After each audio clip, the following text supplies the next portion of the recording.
سورہ بقرہ کی آیت نمبر 120 میں اللہ پاک فرماتے ہیں کہ یہود و نصارہ آپ سے راضی نہیں ہوں گے جب تک کہ آپ ان کی ملت کی پیروی نہیں کریں گے۔ تو آیت مبارکہ میں دین اور مذہب کا لفظ نہیں آیا بلکہ ملت کا لفظ آیا ہے، جبکہ لفظ دین جو ہے یہ دین سے ہے، اور دین جو ہے وہ قرض کو بھی کہا جاتا ہے۔ ہماری اردو زبان میں بھی لین دین کا لفظ بولا جاتا ہے۔ قیامت کے دن کو بھی جو ہے وہ یوم الدین کہا گیا ہے، کیونکہ اس میں بھی ایک جزا اور سزا کا تصور ہے۔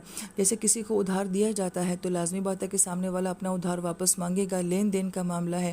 تو گویا کہ آج جو کچھ بھی انسان دنیا میں کر رہا ہے اس نے اس کا بدلہ جو ہے وہ آخرت میں دینا ہے۔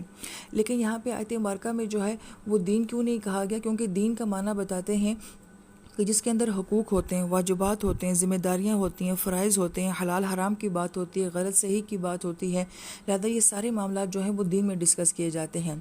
جبکہ ملت کے اندر یہ سارے معاملات نہیں ہوتے ہیں، بلکہ ملت کا معاملہ ہے کہ کسی کے ساتھ جذباتی تعلق ہونا، محبت کا تعلق ہونا۔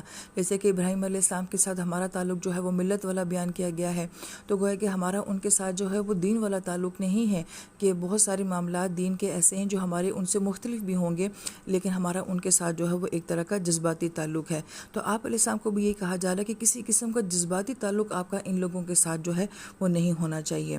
پھر آیت مبارکہ میں یہ ملت کا لفظ جو ہے وہ واحد آیا ہے، جبکہ پیچھے جو ہے وہ یہود و نصارہ کا ذکر کیا گیا ہے۔ تو اس کا جواب مفسرین کرام یہ فرماتے ہیں کہ نبی علیہ السلام کی حدیث پاک کا مفہوم ہے کہ کفر سارا ایک جیسا ہی ہوتا ہے، یعنی کہ جس انداز میں جس طریقے سے بھی کفر کیا جا رہا ہے، مگر سارا کفر جو ہے اس کی بنیاد جو ہوتی ہے وہ ایک ہی چیز ہوتی ہے۔ اس لیے یہاں پہ دو مختلف مذاہب کو ذکر کرنے کے باوجود جو ہے ملت لفظ جو ہے وہ واحد لایا گیا ہے، کہ جذبات ان کے سب کے ایک جیسے ہی ہیں، سوچیں ان سب کی جو ہیں وہ ایک جیسے ہی ہیں، اگرچہ انداز جو ہیں وہ مختلف ہیں۔ لہٰذا یہود و نصارہ بھی اپنے اپنے مذہب میں تو مختلف نظر آتے ہیں، مگر بیک گراؤنڈ میں سوچیں اور جذبات ایک جیسے ہی ہیں۔ پھر آیت مبارکہ میں کہا گیا ہے کہ اصل ہدایت تو وہی ہے جو کہ اللہ پاک کی طرف سے ملنے والی ہدایت ہے۔ لفظ ہدا جو ہے وہ سنگرام یہ فرماتے ہیں کہ یہ سمندر میں نظر آنے والی چٹان ہوتی ہے جو سمندر کی گہرائی میں ہوتی ہے، مگر وہ سمندر میں ایسے نمودار ہوئی ہوئی ہوتی ہے کہ مسافر کو جو ہے وہ بڑی صاف اور کلیئر جو ہے وہ ڈائریکشن دے دیتی ہے۔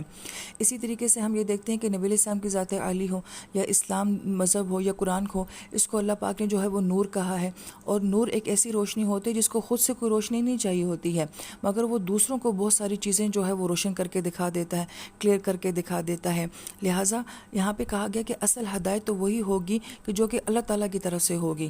لہٰذا دنیا میں جو ہدایت بھی ہے، جو بھی صحیح علم ہے، جو بھی انسان کو صحیح ڈائریکشن دینے والا ہے، دراصل میں وہ کس کی جانب سے ہے؟ وہ اللہ پاک کی طرف سے ہے۔ لہٰذا وہ نبی علیہ السلام کی ذات عالی سے ملے، قرآن کے ذریعے سے ملے، کسی اور ذریعے سے ملے، لیکن وہ ہوتا کس طرف سے ہے؟ وہ ہوتا اللہ پاک کی طرف سے ہی ہے۔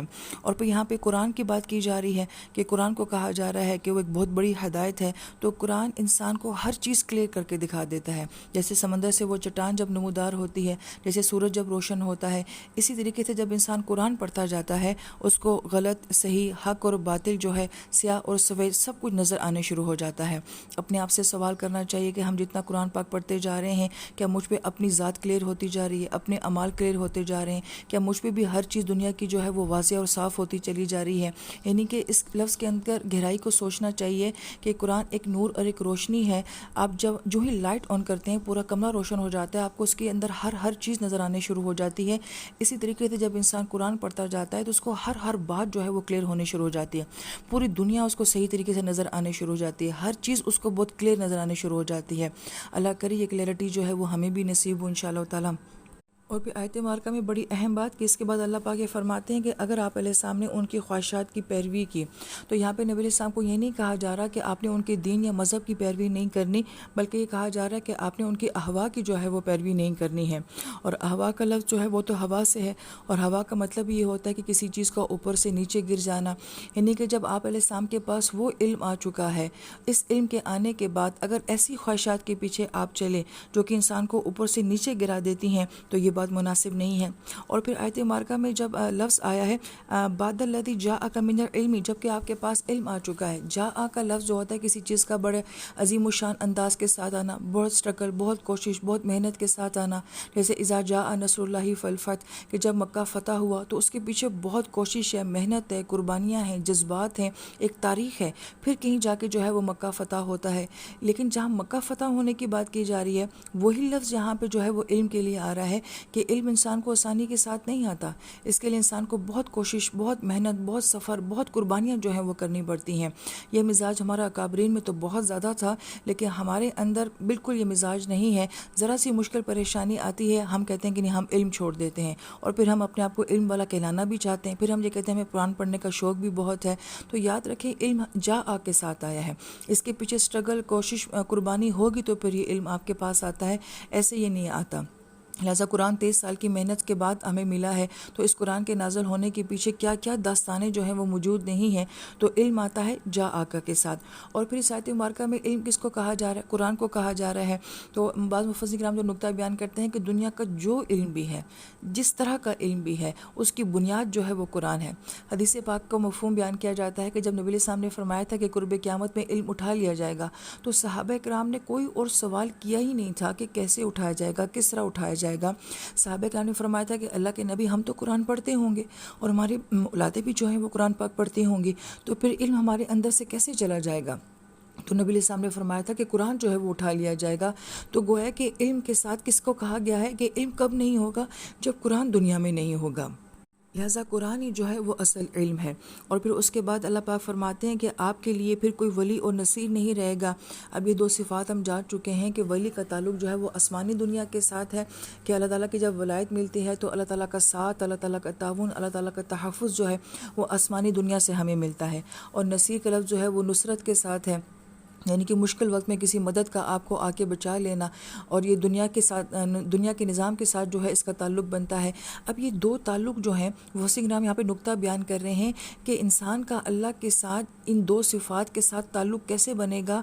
تو اس آیت مبارکہ میں علم کی بات کی جا رہی ہے جو کہ قرآن ہے، یعنی کہ جب انسان کا تعلق قرآن کے ساتھ بنتا ہے تو یہ قرآن انسان کو اللہ تعالیٰ کے ساتھ اس ولایت کے تعلق کے ساتھ جوڑ دیتا ہے، پھر غیبی نظام آپ کے ساتھ چلنا شروع ہو جاتا ہے۔ اور پھر انسان کا تعلق جب نصرت کے ساتھ اللہ تعالیٰ کے ساتھ بنتا ہے اس قرآن کے ذریعے، تو پھر اللہ پاک اس کی مدد کے لیے آ جاتے ہیں۔ تو بڑی پیاری بات کہ انسان اپنے رب کے ساتھ یہ دو تعلق کیسے بنائے، تو وہ قرآن کے ذریعے بنائے۔ اور پھر آیت نمبر 121 میں اللہ پاک یہ فرماتے ہیں کہ جن لوگوں کو ہم نے کتاب دی۔ اب یہاں پہ مفسرین فرماتے ہیں کہ جب آتینا معروف کے صیغے کے ساتھ بات کی جاتی ہے تو اس کا مطلب یہ ہوتا ہے کہ جن لوگوں کا رویہ قرآن پاک کے ساتھ اچھا تھا۔ لہذا یہود و نصارہ میں بھی سب لوگ برے نہیں تھے، ان میں بہت سارے لوگ ایسے تھے کہ جو کہ اپنی کتاب کے اوپر قائم تھے۔ تو اللہ پاک جا بجا جو ہے وہ ان کی بھی تعریف فرماتے ہیں، اگرچہ بنی اسرائیل کی ساری خامیاں بیان کرنے کے باوجود بھی ان میں اچھے لوگ تھے جنہوں نے تورات کے اوپر عمل کیا، جنہوں نے انجیل کے اوپر عمل کیا۔ تو آتیناہم جو ہے یہ پازیٹیو لفظ ہے کہ جب ہم نے ان کو کتاب دی، اور اس میں جو ہے وہ آج کا مسلمان بھی آ سکتا ہے کہ جس کو قرآن دیا گیا اور اس نے قرآن کو صحیح انداز میں لیا۔ تو جو شخص بھی اس کتاب کو صحیح انداز میں لے گا تو اس کا اگلا عمل کیا بتایا، یتلون حق تلاوتہ، تو وہ اس کتاب کی تلاوت ایسے کریں گے کہ جیسے کہ اس کا حق ہے۔ اب یہاں پہ ایک ظاہری معنی لیا جائے تو گویا کہ تلاوت کو خوبصورت انداز میں کرنا، اس کو سیکھ کے کرنا، سمجھ کے کرنا، یہ قرآن پاک کا پہلا حق بنتا ہے۔ اور بعض مفسرین ہم نے فرمایا کہ تلا یتلو کا معنی ہی ہوتا ہے کہ فالو کرنا، کہ ایک کے بعد دوسری چیز کو جو ہے وہ فالو کرنا۔